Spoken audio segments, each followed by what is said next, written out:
Hello everyone, this is प्रीति। स्वागत है आपका आपके अपने यूट्यूब चैनल रस कम्पीट में। आज हम डिस्कस करने वाले हैं एक इम्पॉर्टेंट और काफ़ी छोटा सा टॉपिक हम डिस्कस करेंगे आज काइंड्स ऑफ वर्ड्स के बारे में। शब्दों के क्या प्रकार होते हैं, इंग्लिश पेडागोजी के अंदर एक इम्पॉर्टेंट टॉपिक बन जाता है। ये कई बार टीचिंग एग्जाम्स में क्वेश्चन पूछ लिए जाते हैं। छोटा सा टॉपिक है लेकिन समझना ज़रूरी है। चलिए देख लेते हैं शब्द के क्या क्या प्रकार होते हैं। Kinds of word. Generally the well known classification of words is into part of speech which are noun, pronoun, verb, adjective, adverb, preposition, conjunction, interjection and of course articles। देखो इसमें बेसिकली ये कहा गया है कि जो जनरली जो शब्द हैं, जो आप लोग फैमिलियर हैं, हम लोग फैमिलियर हैं, वो किन तरह के शब्दों से हैं। आप जानते हैं नाउन में कैटेगराइज आप कर सकते हो शब्दों को, प्रोनाउन में कर सकते हो, क्रिया के अंदर शब्द आते हैं, एडजेक्टिव्स के अंदर आते हैं, एडवर्ब के अंदर आते हैं, प्रीपोजिशन, ये सब जो होते हैं ये सारे शब्द होते हैं। लेकिन हम दूसरी तरीके से आज इसको क्लासीफाई करेंगे। सिर्फ यही तरीका क्लासिफिकेशन का नहीं होता है। For the purpose of our study here we can classify words into the following kind. सिर्फ यही तरीका नहीं होता, किसी और तरीके से भी आप शब्दों को क्लासीफाई कर सकते हैं। तो वही आपको देखना है। कई बार आपसे इनडायरेक्टली पूछ लिया जाता है, तब आप कन्फ्यूज़ हो जाते हो।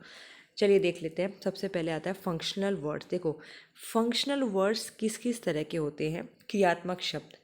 These words enable us to speak effectively and convey the meaning in its correct context.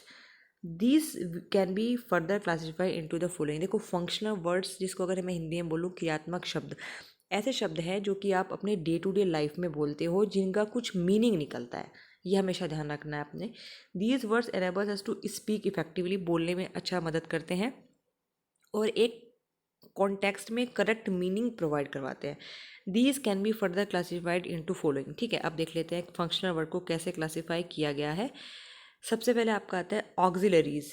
ठीक है, ऑक्सिलरीज में क्या क्या चीज़ें आएंगी। देखो इज आएगा, आर आएगा, एम आएगा, will, shall, was, were, ought, must, should, would, ETC. देखो ये ऐसे शब्द हैं जो सहायता प्रदान करते हैं पूरा सेंटेंस बोलने में, इसलिए इसको ऑक्सिलरीज कहा गया है। ये आप ध्यान रखेंगे। ठीक है, देखो इज, आर है, एम है, इन सब का मतलब है होता है, हूँ होता है। ठीक है, तो ये अपने आप में एक शब्द नहीं है, लेकिन अगर आप एक सेंटेंस बनाएंगे तो इन शब्दों के बगैर आपका सेंटेंस पूरा ही नहीं होगा, इसलिए इनको ऑक्सिलरीज कहा जाता है। ये आप ध्यान रखेंगे। ठीक है, सहायक शब्द होते हैं ये।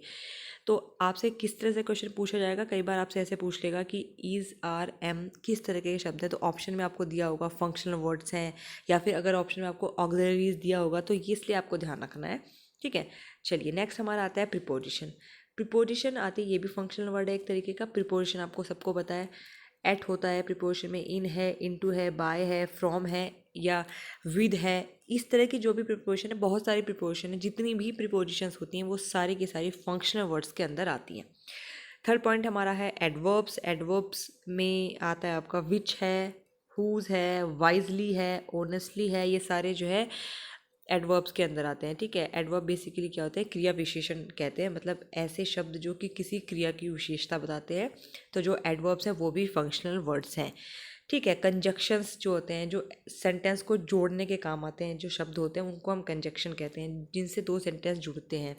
जैसे कि आपका एंड हो गया, और होता है, बट हो गया, देयरफॉर हो गया, हैंस हो गया, सो हो गया, तो इनको हम कंजक्शन कहते हैं। तो कंजक्शन भी आपका एक तरह का फंक्शनल वर्ड होता है। ठीक है, दो शब्दों को, दो वाक्यों को जोड़ने के काम आते हैं बेसिकली कंजक्शन। चलिए नेक्स्ट हमारा आता है इंटरोगेटिव। इंटरोगेटिव वर्ड्स को भी फंक्शनल वर्ड्स के अंदर शामिल किया जाता है, जैसे कि वाट है, हाउ है, वेयर है, वैन है, हुम है। जितने भी प्रश्नवाचक शब्द आते हैं वो भी फंक्शनल वर्ड्स होते हैं। चलिए नेक्स्ट हम देख लेते हैं सब्स्टिट्यूटिव वर्ड किससे कहते हैं। सब्स्टिट्यूट वर्ड्स, देखो सब्स्टिट्यूट वर्ड्स ऐसे शब्द होते हैं जो किसी के स्थान पर आप यूज़ करते हो, मतलब उसको हटा करके ये शब्द भी आप यूज़ कर सकते हो, वो हम सब्स्टिट्यूट कहते हैं। These words are use in place of other words, किसी के स्थान पर यूज़ किए जाएंगे किसी शब्द के। They constitute mainly of pronouns, इसमें प्रोनाउंस आते हैं, एंड सम एडजेक्टिव्स, कुछ एडजेक्टिव्स भी आएंगे, जैसे कि ही, शी, इट, दे, वी, ये सब प्रोनाउंस है। आई, यू, ये सब प्रोनाउंस है। His, her, it's, them, us, our, my, yours, etc. तो जो दूसरे शब्दों की जगह आप ऐसे शब्दों को यूज़ करते हैं उनको आप सब्स्टिट्यूटिव वर्ड्स कहते हैं। ठीक है, जैसे कि आपके जितने भी प्रोनाउन है, अगर आप सीधे बोलो कि राम जाता है तो ये तो नाउन हो गया। अगर आप इसकी जगह, राम की जगह बोल दो वह जाता है, तो वह क्या है, प्रोनाउन है, और ये एक सब्स्टिट्यूटिव वर्ड है। अगर मैं इंग्लिश में बोलूँ तो राम गोज़, राम जाता है, या फिर ही गो, वह जाता है, ही गोज़। ठीक है, वह जाता है। तो देखो आपने राम को सब्स्टिट्यूट कर दिया ही से, ही क्या है, एक तरीके का प्रोनाउन है।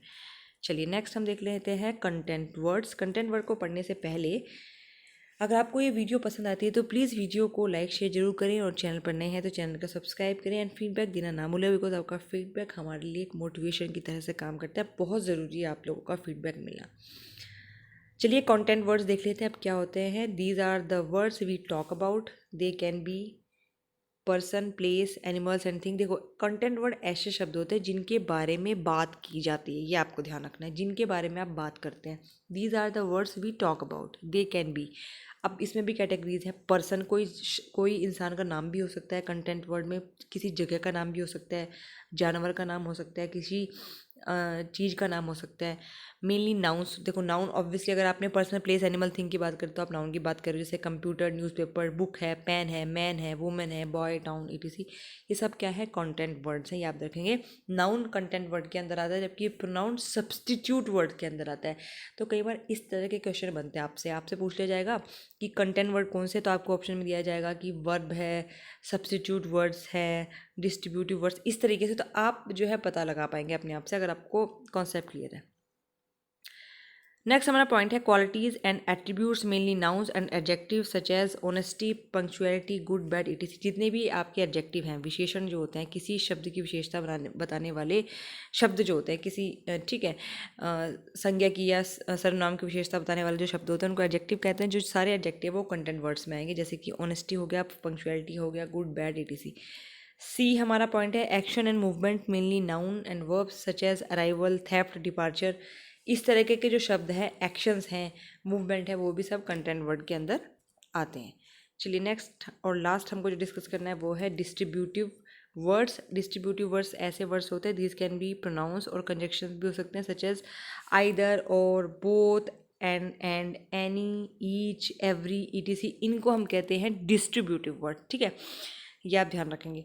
तो ये एक छोटा सा टॉपिक है, कई बार जो है क्वेश्चंस पूछ लिए जाते हैं। एक दो जगह मैंने सीटेट में देखा है कि क्वेश्चन पूछे गए हैं काइंड ऑफ वर्ड्स से भी। फंक्शनल वर्ड्स क्या होता है, कंटेंट वर्ड्स, बहुत ज़्यादा तो नहीं इससे पूछा जाता है, लेकिन फिर भी नॉलेज में रखने के लिए कुछ बुरा नहीं है, तो इसलिए एक छोटा सा टॉपिक आपके साथ डिस्कस करना था। और अभी क्या है कि थोड़ा सा अभी मैं थोड़ा सा किसी और काम में बिजी हूँ, इसलिए वीडियो जो है प्रॉपर नहीं आ पा रही हैं। तो मैं कोशिश करूँगी जल्दी से जल्दी आपकी जो वीडियोज़ हैं वो प्रॉपर आए। तब तक के लिए आप जो है पुरानी वीडियो देखिए। रीड प्लेलिस्ट के नाम से, रीड जो है इंग्लिश प्रिपरेशन के नाम से वीडियो है, इसमें आपको सारी रीड से रिलेटेड जो है वीडियोज़ मिलेंगी, और सारी वही वीडियोज़ आपकी जो है सीटेट प्रिपरेशन में भी काम आएंगी। सारे मेथड्स मैं आपको करवा चुकी हूँ, सारे अप्रोचेज़ मैं आपको करवा चुकी हूँ इंग्लिश पेडागोजी के अंदर, वो आप देखेंगे।